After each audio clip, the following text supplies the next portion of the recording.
Welcome back and good Saturday morning. It's been 1 week since the Hamas terror attacks killing 1,300 people in Israel. Now, within the last week, Israel, they've been ramping up retaliatory action, ordering 1.1 million people to evacuate northern Gaza. So joining us now before his campaign event in Creston this morning is Florida Governor and presidential candidate Ron DeSantis. Governor, we appreciate you joining us this morning, taking the time. Yeah, thanks for having me. Hey, so you had a state of emergency declared in your state, Florida, for any potential violence that may occur here stemming from those Hamas terror attacks. How concerned are you that something will be done here domestically? Well, look, I think it's a concern for a number of reasons. I mean, one is you've had an open border in this country where 7 million people have come illegally just since Joe Biden took office. Are you trying to tell me that people that want to do us harm have not known that that's a weakness in this country? We know people on the terror watch list have come into this country. We know people from Iran have come in illegally. Russia have come in illegally. China, all these different places.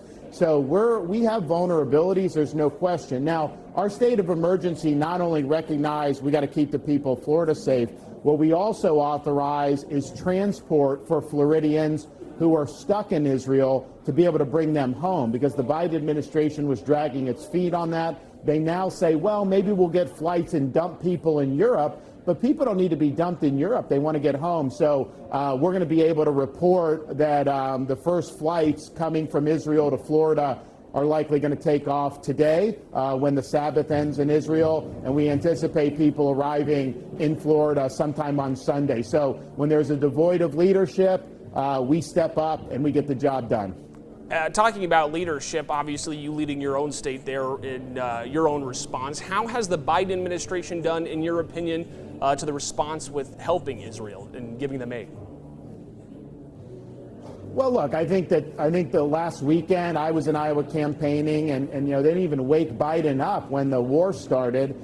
He was kind of missing in action for most of the next few days. He's now said that Israel has a right to defend itself. I think the proof's going to be in the pudding, though, as we go days and weeks ahead, because you're already seeing media, you're already seeing some left-wing organizations try to blame Israel now. I mean, Israel has told people in Gaza to leave the area because they're going to conduct operations against the Hamas infrastructure and Hamas fighters. And yet Hamas is telling those people to stay where they are. Hamas wants to use those folks as human shields, and yet somehow Israel's the bad guy for fighting back. So we need to maintain moral clarity here. There's no equivalence between terrorists that decapitate babies, that execute elderly people, and the state of Israel, which is defending itself not just against those attacks, but they're defending their very right to exist. Because if Hamas had their way, Hamas would extinguish the Jewish state and they would drive every Jew into the sea.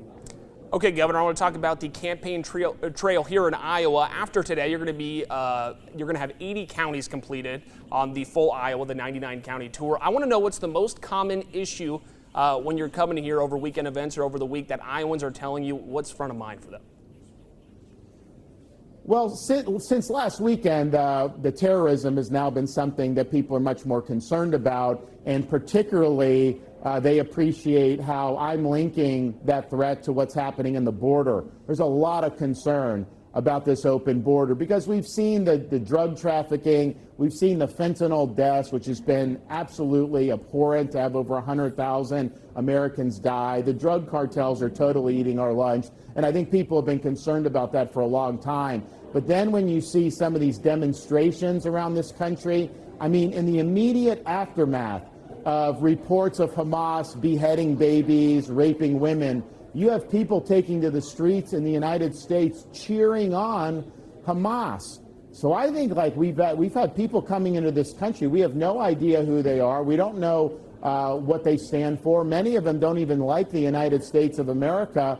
And it's just gotten to the point where it's ridiculous. If you don't like this country, you should not come here. And that includes coming legally if you don't like this country. So we need to do a better job on all of this stuff to protect the American people. Been a lot of Iowans that have been concerned about that. And then, of course, as you know, we're living through an economic malaise right now where everything from groceries to gas to new cars to mortgages are increasingly out of reach for hardworking people. And if you're working hard, you're getting the most out of your God-given ability, and you're falling behind because of the rising prices, that's the American dream slipping away. So I'm running for president to be able to restore that American dream. I started off working minimum wage jobs as a blue-collar kid. I was able to work my way up because I believed in America you can succeed. We need to show people that there's a pathway to succeed again, and the current course with Bidenomics is not getting the job done. Two more questions for you. I appreciate your time. So we have a little around 90 days till the Iowa caucuses here. Looking at polling numbers, what's your plan coming up in the next 3 months or so, a little more than 3 months, to gain here on former President Donald Trump? Well, we're doing, I think, what you need to do by doing the full Grassley. I'm going to be the only candidate that does it.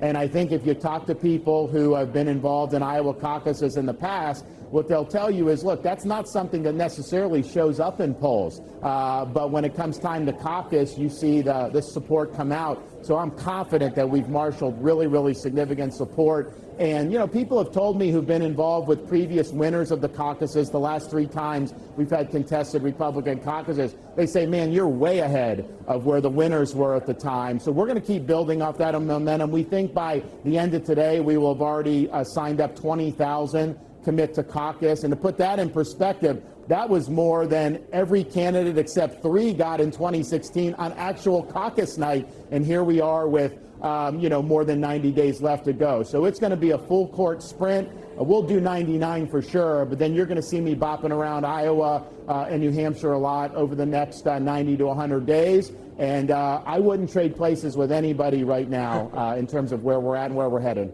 Last question for you. You have 30 seconds left, or we have 30 seconds left. Give me your 30-second pitch to Iowa voters, too, as why you're the man for the Oval Office.